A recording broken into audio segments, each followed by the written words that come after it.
Hello everyone and welcome back to my channel. Summer is fast approaching and do I have a great recipe for you. These are called my Jalapeno Canoes and they're stuffed with a delicious cheese mixture and topped with some breadcrumbs to make them super crunchy. What's great about this recipe is that you can go outside and grill them, or you can even make them inside in your oven. If you want to learn how to make this recipe, just keep on watching.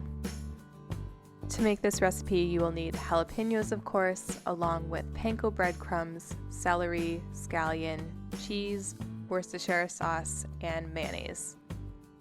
Now, jalapenos are my pepper of choice for this recipe because they are fairly big and they can hold a lot of filling, plus they're not too spicy when you take the seeds and membrane out like we're going to do today. So to remove the seeds and membrane, just simply slice the jalapeno in half just like this. And then once it's cut in half, you can see all the seeds and the membrane on the inside. Use a spoon to remove the seeds and the membrane, and in the end you should have a nice hollow pepper where you can add your filling in, which we're going to make next. But continue to do this process for the rest of your jalapeno peppers. You really want to make sure that you do not touch your face or your eyes when you're doing this. So if you want to, you can wear gloves, but just make sure to wash your hands really well after this. Next, we're going to make our filling, and we're going to begin by chopping up 2 stalks of celery. Celery may seem like an odd ingredient to add, but it's really cooling and helps to balance the heat from the jalapeno peppers. I'm slicing each celery stalk into thin strips and then cutting it into small cubes so that it fits within the jalapeno peppers. And once your celery is chopped, go ahead and add it to a mixing bowl. Next, we'll chop our scallion. Again, I'm slicing it into long, thin strips and then slicing it across into small little pieces. Once your scallion is finally chopped, add it to the bowl with the celery. And now for the cheese. I am using marbled cheese in this recipe for its mild flavor and its delicious meltability. But if you don't have marbled cheese on hand, feel free to use a medium cheddar.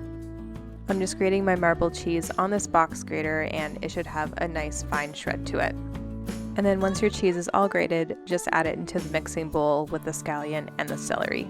Of course, if you don't want to grate cheese yourself, you can always buy the pre-packaged shredded cheese as well. Now to help bind this cheese filling together, I'm adding some mayonnaise, and I'm just adding 1/3 cup here.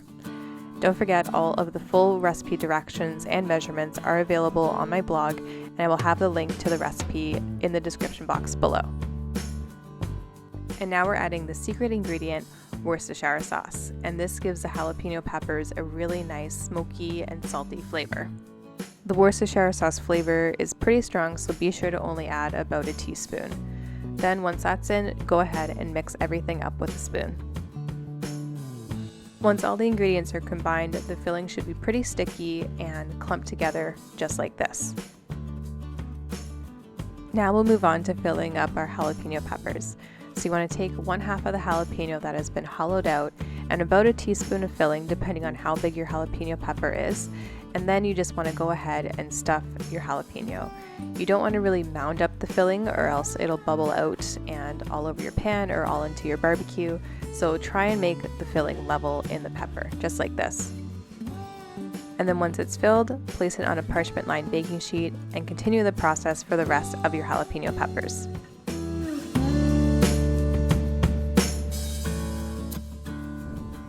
And then once everything's done, the jalapeno peppers should look like this. And I think they're so cute. They're just like little cheese-filled canoes. I love them.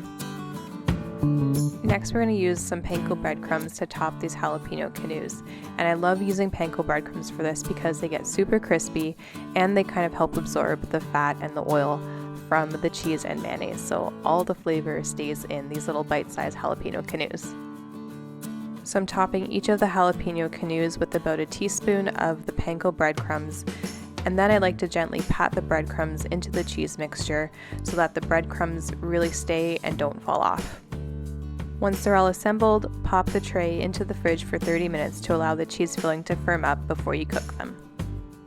To cook these, you can either do it in your oven or you can do it on your barbecue, and this is actually my favorite way to cook these jalapeno canoes. To grill them, you want to preheat your barbecue to 350 to 400 degrees Fahrenheit and then add your jalapeno canoes onto your grill.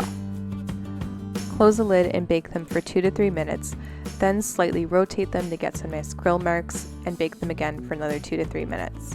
you should see them getting nice and bubbly, and after about 4 to 6 minutes, you should see some beautiful charred grill marks on the bottom. At this point, the jalapeno peppers should be really soft and the cheese should be all melty and bubbly. When you see this, transfer the jalapeno canoes from the bottom part of the grill to the top rack to allow them to continue baking for another 5 minutes.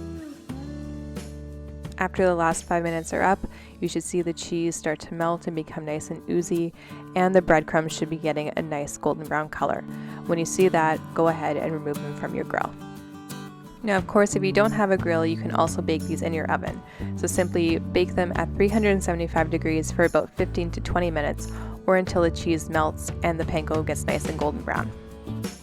No matter which way you decide to cook these, you will have a delicious and spicy summer appetizer that everyone will love. I really hope you enjoyed this recipe for my jalapeno canoes, and if you did, be sure to like this video and subscribe to my channel for more delicious food videos just like this one. Thanks so much for watching, and I will see you in my next video.